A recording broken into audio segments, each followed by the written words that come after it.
Hi, this is Lyona with you. Today I have some super hot content just for you. This is a client who came to our salon and I just took her from the master because she was honestly my dream client. I really wanted someone to come in with nails like these so I could figure out what was wrong with them. But the funniest thing is that the owner of the nails was actually fine with everything. She said she likes it when they're stronger and thicker so they don't break. Well, of course, she was a little bit over the top. Then she noticed that the correction, more precisely, she pointed out that the correction should be done by herself. But really, yes, it was a bit thick, 5 millimeters in fact. I took a micrometer, it's a special tool that measures thickness. 5 millimeters, 5.5 millimeters, that's half a centimeter, just so you understand. That's really a lot. And I had to spend some time explaining why you shouldn't make nails that thick and that this thickness doesn't affect the durability of the coating at all. And then it took a really long time to remove it, but thank God I used a bit with a black notch and it was still faster than if I had used a blue one or, God forbid, a red one. Basically, she did the correction herself because a long time ago she studied manicure, but she never became a professional, although she does like doing it for herself. She had gel, polygel, base coat and everything else you could imagine. But you know what's most interesting? Oh, and yes, by the way, one of them was brand new but not fully cured. The most interesting thing was that her nails weren't actually peeling or anything really. Well, they do curve a little, of course, but not nearly as much as what you see in the photos.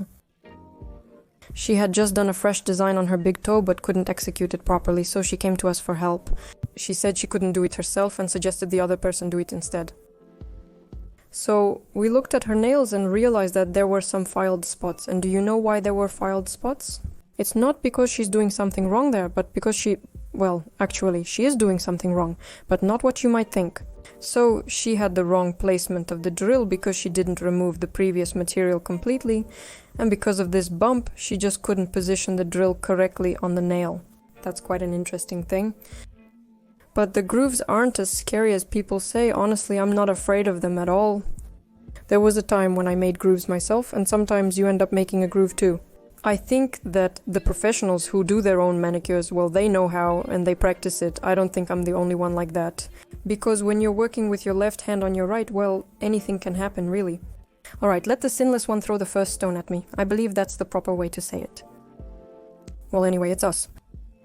And everything that was filmed we removed down to the thinnest base layer, got rid of all the peeling, and realized that the nails were in complete disarray. And for some reason I decided that on this day I would work with scissors. I don't know why I decided that, but basically stepping out of my comfort zone was planned. But it's not like it was uncomfortable, because of course I didn't take the scissors from the sock, we have them in our work kits, and the girls work with them.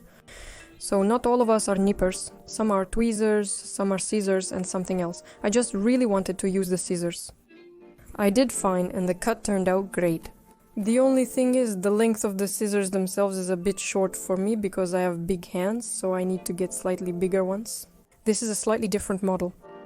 We've finished cutting and are now polishing with a yellow bud or bowl, whichever is more convenient. And now we're going to do something practically impossible because the design she brought was complicated and multi-layered. I was explaining about the grooves and how to place them correctly. I explained about the router and how cracks like these are repaired. And I pointed out that despite the thickness, the nails still cracked in many places. This proves that a thick layer of gel does not guarantee 100% durability. But actually, the nails should be straight and then everything will be fine and you won't need half a ton of gel. Here we will file the cracks a little. I cut off what was sticking out with nippers. Some things had to be cut off completely because there was no point in saving them, and some things we will repair a little. In general, this is a real mixed bag. I think we managed it. This isn't a manicure, it's more like a combo too. It's just everything. Lifting of the lifting ones, difficult removal, cracks, extensions, everything was here that day. I want to say right away I spent quite a long time with her. And we did 9 nails because the 10th one is on vacation. She had an unpleasant incident. She broke it off, tore it outright with the flesh, as she said, so for now we just cleaned it up a little, but the healing is going well. She says it used to be worse, but it's growing back. Everything is great, but for now we're leaving it on vacation, letting it air out and grow back calmly. There's no point in doing a full extension here yet. It will be hard for him, difficult, and why tempt fate? In general, the cleaning is standard, following the usual procedure. We leave the finger to rest and move on to preparing the nails. Of course, we apply primer. I always use an acid-free one. And we start looking at where our fingers are growing and where the nails are pointing. Along the axis, we realize that our fingers are sticking out and pointing in different directions. And of course, our primary task is to make it so that at least they are aiming in the same direction. I'm not saying perfectly straight, super perfect. We will try to make a radical change, but our main focus will be on directing the nails more or less in the same direction, so that it all looks more or less natural. I will be working with transparent polygel because we have an unusual design that contains many layers. And she even brought a masterclass with her, which I will definitely repeat, just like it was shown in the video. It won't turn out exactly the same since everyone has a different hand, but we'll try our best. So that's why our gel field is transparent, not colored, although I would have preferred camouflage, but what won't you do for clients? Especially since a real wow effect is expected here. I got a bit sweaty working on this design despite its apparent simplicity. It's layer after layer with many subtle nuances. We rewatched the masterclass to repeat it exactly the way she wanted, because it was important for her to copy that masterclass from the internet. But for now we're just adding a bit more here. On the next finger you can see the applied polygel with part of the nail protruding from the inside. Yes, that happens, we just don't need that length, so I decided not to add more, I'll just remove it with a drill later. It's extra because we'll have to file everything from the inside anyway, remove it all. In general there will be a lot of work. There are often questions about the compass, what exactly I'm doing with it, and how to use it correctly. Well, it's all very simple here. The index and ring fingers are usually the same length, the middle finger is slightly longer and the pinky is a bit shorter. And it's just very easy to mark with a compass.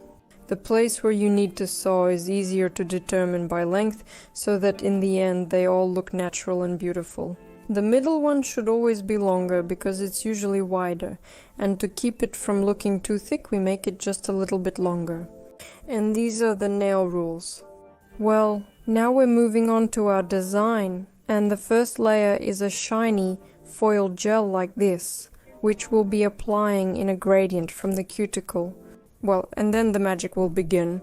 Because we take glitter, mix it into the base, add some broken glass pieces, basically whatever we can find we add it in there. Because I need to make the gold very shiny, and that's exactly how it was at the master class. There's a base made of foiled gold, and then the mixture itself is made from all sorts of the most sparkling glitters. Well, here I literally dug out all my supplies. Everything interesting I had there, I applied it, cured it, and now you won't believe it. I'm creating a smoky black base, a moderately black one, and I need to stretch it only in the middle, that is, not reaching the free edge or the cuticle, and already now we can see how beautiful this is turning out. Well, this is a really interesting effect with this gold and a bit of black. But of course we won't stop here because there's more to come. There are still many layers ahead. According to the technique in the masterclass, we create a gradient of glitter over a black base, and then we take a milky base which we will also blend out, but this time on the free edge. I try to make everything as smooth as possible, using whatever tools I have on hand, different brushes. The main thing is for everything to look natural. And next, we take a clear gel. You won't believe it, but now we even out and strengthen all of this. Here you act 2 in 1 because the nails still have length. Initially they were even with polygel but quite thin, and since our client who came in, she also lives outside the city in her own house and even shovels snow. In general this will be a real crash test, so we decided to add a hard gel layer on top as well. Naturally, the technique will involve filing, because there are many layers and some of them are uneven. To make sure everything turns out beautifully, we file it. There was quite a bit of work, as they say in the famous memes, but that's not all. She said she also needed streaks on top because of those watercolor drops or from the watercolor paint. Basically, we dripped, smudged, drew, and did all sorts of things there. And to be honest, she didn't like the first version, so we erased it and then made a second one. So we didn't even get it right the first time, but in the end we achieved the desired result and the nails turned out just cosmic. Then I looked at it and thought, wow, that's so cool, it's just amazing how beautiful it looks. On the other hand, by the way, they were a bit see-through, so we decided to add a shiny top coat. And why not? That means now we'll have a celebration from both sides, inside and out. And the ring matched so perfectly, and overall it turned out just gorgeous, even though there are only 9 nails, because the 10th one is on vacation. This is the final result. It appears very multi-layered. In the photo maybe, in the static, it will be even a bit clearer. But this was Elena with you. Goodbye for now. Remember to like and subscribe, it brings me joy, isn't this stunning? By the way, did she have New Year's nails or not? Bye bye.